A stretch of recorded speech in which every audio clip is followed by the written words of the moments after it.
Hello and welcome to CrossTalk, where all things are considered. I'm Peter Lavelle. When the cure is worse than the disease, Iraq is clearly again falling back into extreme civil strife. Washington says it wants to help, but most Iraqis appear wary of any more American assistance. Then there is Afghanistan. Washington plans to finally leave this year.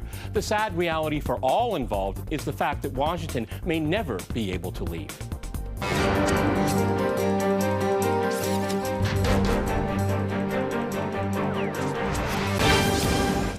To CrossTalk Iraqi-Afghan Legacies, I'm joined by my guest, Richard Murphy in New York. He is a former U.S. career ambassador to Syria and currently an adjunct scholar at the Middle East Institute. Also in New York, we have Don DeBar. He is an anti-war activist and host of a daily radio program. And in Washington, we cross to Peter Van Buren. He is a veteran of the U.S. State Department who served in Iraq, and he's also author of We Meant Well, How I Helped Lose the Battle for the Hearts and Minds of the Iraqi People. Gentlemen, CrossTalk rules in effect. That means you can jump in anytime you want, and I very much encourage it. Peter, if I can go to you first in Washington, the blame game is raging again. Who lost Iraq? Who lost Afghanistan? Mr. Gates's memoir of his time in office is really getting a lot of people upset, and probably rightfully so from if you're in the White House. I mean, and we have to look at what's going on in Iraq now. What obligation does the United States have to reintroduce itself in a greater military way, not with troops, not boots on the ground, but what obligation does the United States have to save the Maliki government?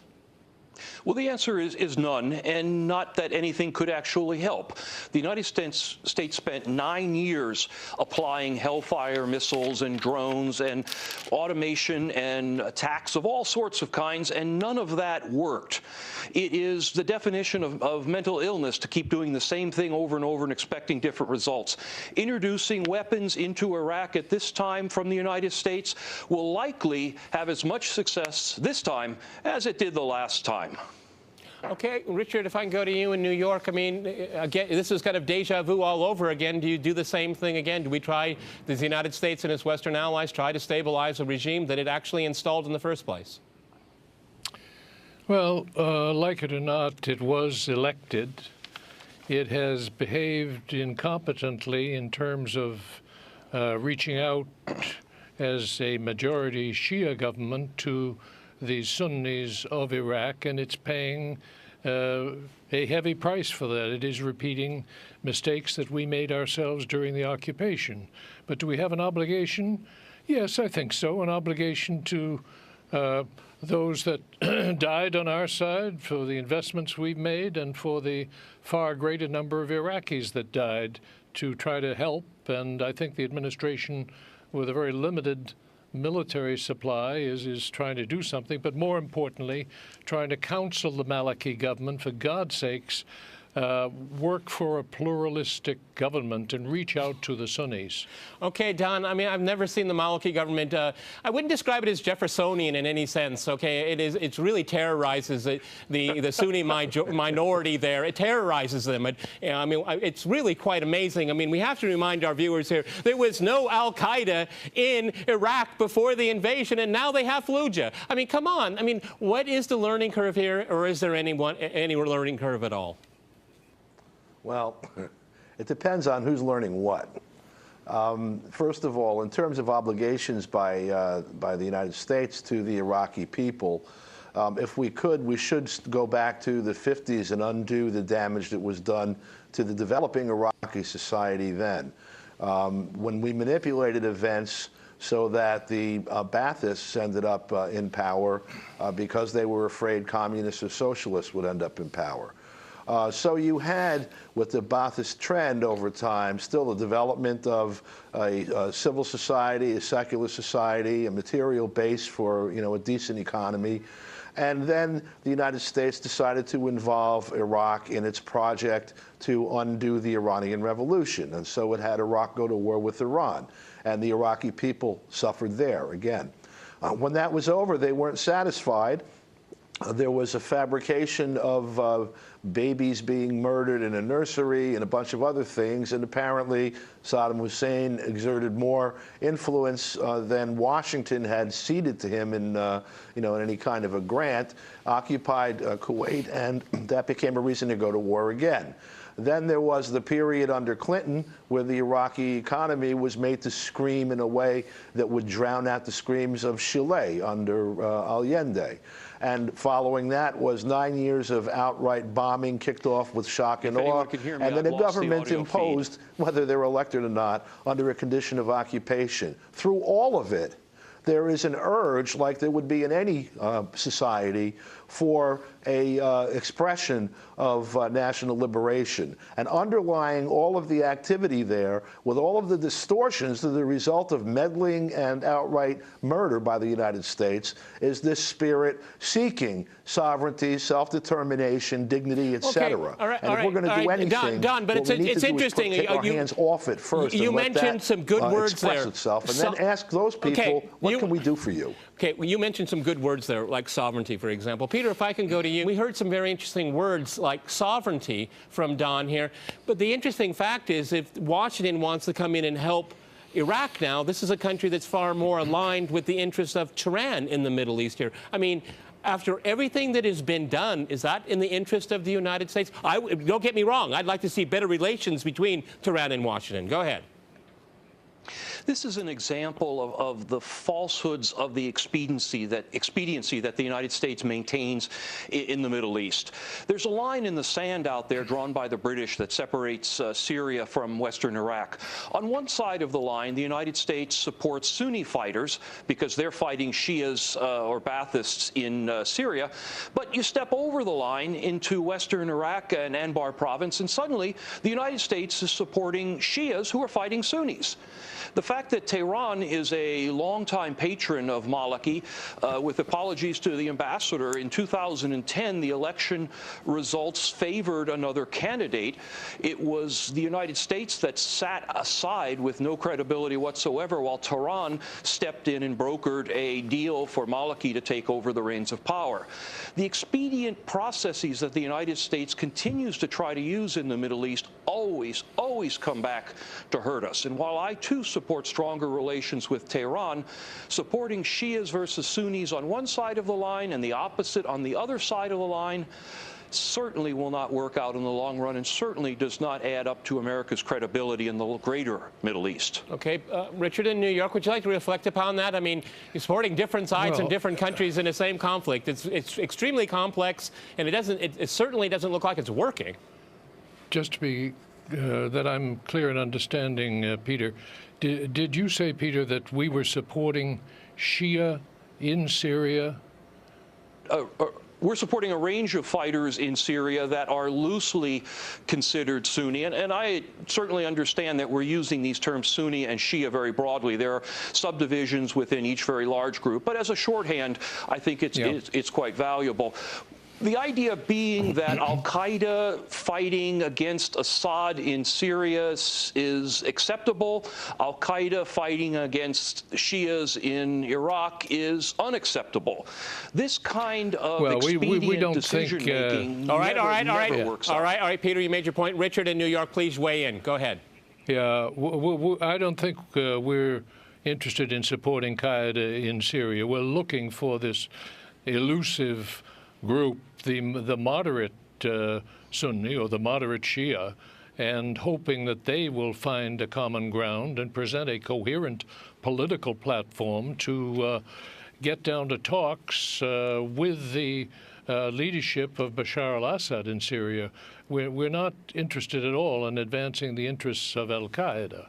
And the good news is that apparently the Islamists in Syria are very divided and increasingly hostile towards al-Qaeda as represented by the Islamic State of Syria and Iraq.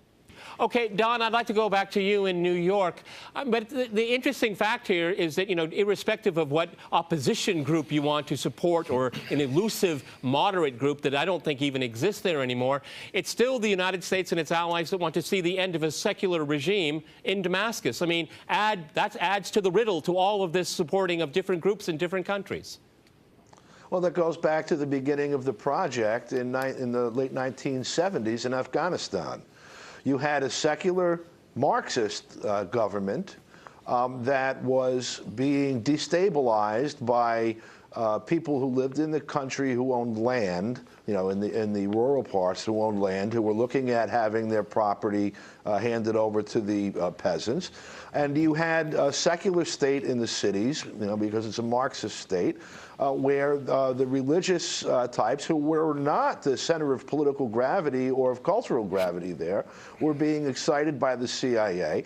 They created the Mujahideen groups that were there to first destabilize it, forced the USSR, against its wishes, by the way. They were invited in by the government because the government was being taken down by these groups. But they wanted to punish. This was the words of the NSA director at the time, Zbigniew Brzezinski. They wanted to punish the USSR for Vietnam and make them bleed. And that's what happened. And these groups, that's the genesis of these groups. And that policy is a policy that's been used throughout the region and elsewhere by the United States, consciously. All right, gentlemen, I'm going to jump in here. Gentlemen, we're going to go to a short break. And after that short break, we'll continue our discussion on Iraq and Afghanistan. Stay with RT.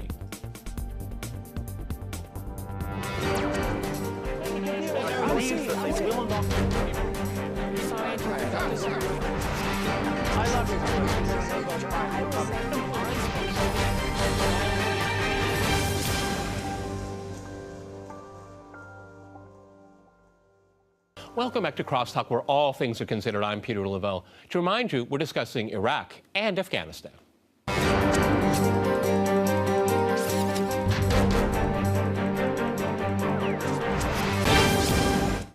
All right, gentlemen, let's switch gears here and let's talk about Afghanistan. Richard, what's your reading of what's going on in Afghanistan? Because Karzai, you know, he talks a lot about the rule of law, but it seems like the deal he really wants with the Americans about keeping some troops there, it's all about how much he's going to get paid. It's all about Mr. Karzai, isn't it?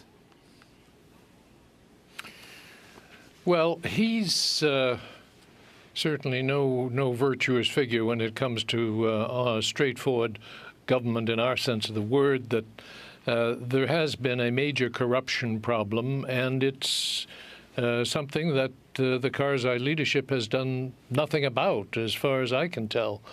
So now we are leaving. The military is going to come out with the exception of a few thousand troops, if those arrangements can be worked out. And has the government or has the structure of Afghan society changed because of our intervention during this past decade? I think we have done some useful things in supporting the rights of women. People ask, well, is that really America's business to intervene in that sphere? Well, that's an issue that we've stood proudly by over the decades. Yeah, but I mean, but Richard, I mean, is Afghanistan on the whole, a better place after all of this, or is it more or less the same, if not worse, in a way? Well, one mistake we made was not listening to our Soviet predecessors as to what had gone wrong when they sat in Afghanistan. And I think one of their officials became the Russian ambassador to Afghanistan, saying, hey, guys, we made a mess of it. You better watch out. And we didn't watch out. We got in deeper and deeper.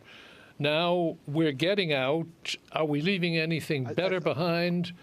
Well, Afghanistan has been the graveyard of imperial adventures over the centuries, and I'd have to say it's a very dubious proposition that we have greatly improved the situation. Okay, Peter, if I can go to you in Washington. I was in Afghanistan year before last, and you know what? I'll tell you something.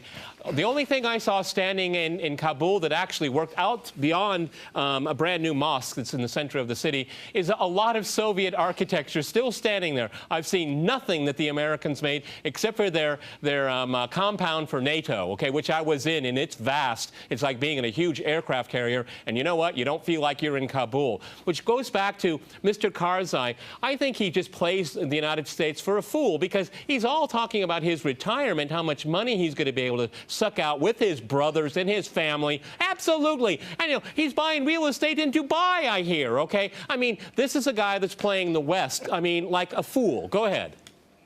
I hear this echo in Washington, and it keeps saying Vietnam, Vietnam.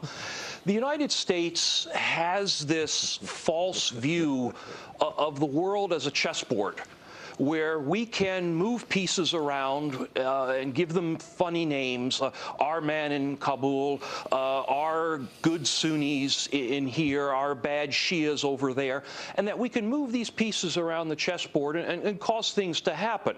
Karzai is a perfect example. The last so-called election that put him into power was deeply contested. The United States allowed that to go through.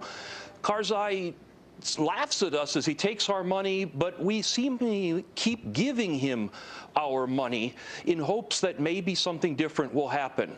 Afghanistan, I'm afraid, will end up the same as Iraq, the same as Vietnam, a place where we've expended 13 years worth of human lives, American, Afghani, trillions of dollars that are desperately needed here in the United States. And the result will be a society as chaotic as what was there before our arrival, if not more sympathetic to its neighbors, all against the interests of the United States. It's very difficult to say anything positive about the situation. It's a very cynical view to claim that anything good has really been done, particularly in comparison to the costs. Okay, Don, if I can go back to you in New York, I mean, what does the United States get out of making some kind of deal with Karzai? I mean, you know, you can call it cut and run, but just leave. I mean, you have to. Doctors are supposed to help. You know, they're not supposed to make things worse. And it seems to me, and I witnessed it. I saw it myself. All I saw was a country that was under siege. It was all about three things: security, security, and security. If the U.S. wasn't using Afghanistan as a geopolitical pawn in the late 70s and through a good part of the 80s, probably there would be a very healthy economy, a secular state, and quite a few people still alive and families still intact that are gone, that were murdered over the last 30 years, essentially. The U.S. arms makers have made lots of money there. People have been signing contracts to do oil pipelines, and of course, heroin has been flowing from Afghanistan since the U.S. troops went back there at the beginning of, shortly after 2001. And that's an interesting thing to look at, by the way, because Peter mentioned Vietnam. During the Vietnam War, there was heroin all over the streets in the United States. During the Central American wars, the Contra War and all of that, there was cocaine all over the United States streets. And now, again, there's heroin all over the streets. So there is also a war being conducted against the American people that's taking place partly, with the same troops that we're using to conduct war on behalf of whatever U.S. interests are there. But the last point I want to make is this. The real game that gets played is that whatever state structures or instrumentalities of sovereignty and self-determination exist in each of these places that the U.S. goes into, Afghanistan, Iraq, Syria, Libya, wherever, the goal seems to be, because what happens is they destroy those, they leave the populace in chaos, the infrastructure in shambles, and whatever the resources are that they want, they manage to get those out just fine. And I have a hard time believing that this is all an accident. It's a very successful project that they've been on, and it's a pretty big one. All right, Richard, please jump in New York. I mean, I guess what Don was saying was giving legacies. Go ahead, Richard. Yeah. Well, let's not forget that the reason we went in the first place was to get hold of Al-Qaeda leadership to destroy that as a movement. Now, we missed on both accounts, but we have succeeded in shaking up the structure of Al-Qaeda.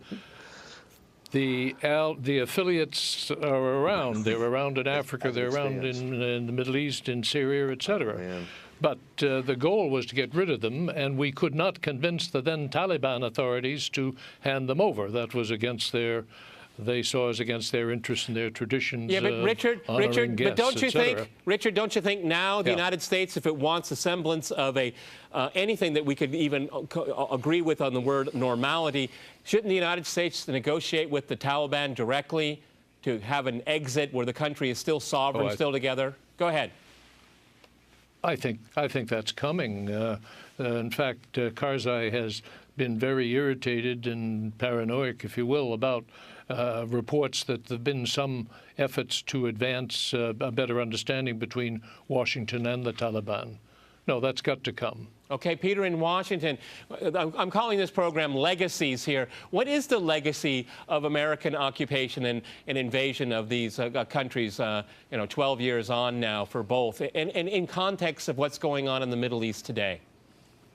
It's a very sad legacy. It's very, very difficult to point to anything even remotely positive that came out of this from any perspective. From a humanitarian perspective, it's a disaster, the number of people on all sides that have been killed in both places.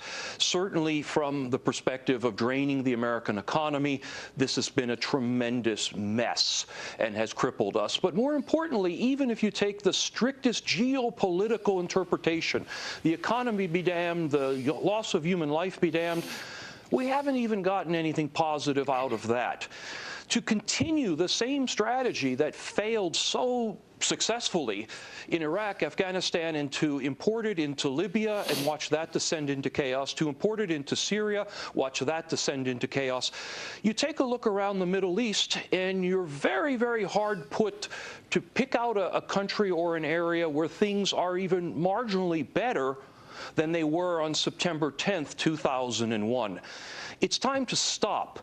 It's time to reassess what America's interests in the Middle East actually are, and that's a good argument of its own, and then try to figure out a new strategy that may support or advance those interests.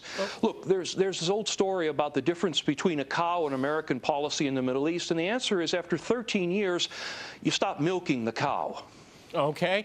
Don, in light of what Robert Gates has written here, I mean, are you surprised about the blame game? Because it seems to have nothing to do with the people on the ground in Afghanistan and Iraq. Now it's just people in Washington trying to save their reputation and legacy. Go ahead. Yeah, absolutely. It's that, and there's also politicking for the congressional elections this year and positioning for 2016. I think really what's important is to look at what actual American policy is and what its implications are for the people it's directed to. We have a pretty good idea how things have turned out in Afghanistan and in Iraq and in Pakistan, by the way, that got dragged in, Libya, how things are going in Syria, Egypt, etc. Okay? But if you take a look, actually that whole program has been spreading with AFRICOM across the African continent, where you see the same dynamics taking place in maybe a half dozen African countries already. People are being murdered, there's discord, there's sectionalism, and there's all kinds of fighting around the huge resources that exist. All right, gentlemen, I have to jump in here. I guess we could make another program called What's the Learning Curve? And many thanks to my guests today in Washington and in New York, and thanks to our viewers for watching us here at RT. See you next time, and remember, CrossTalk rules.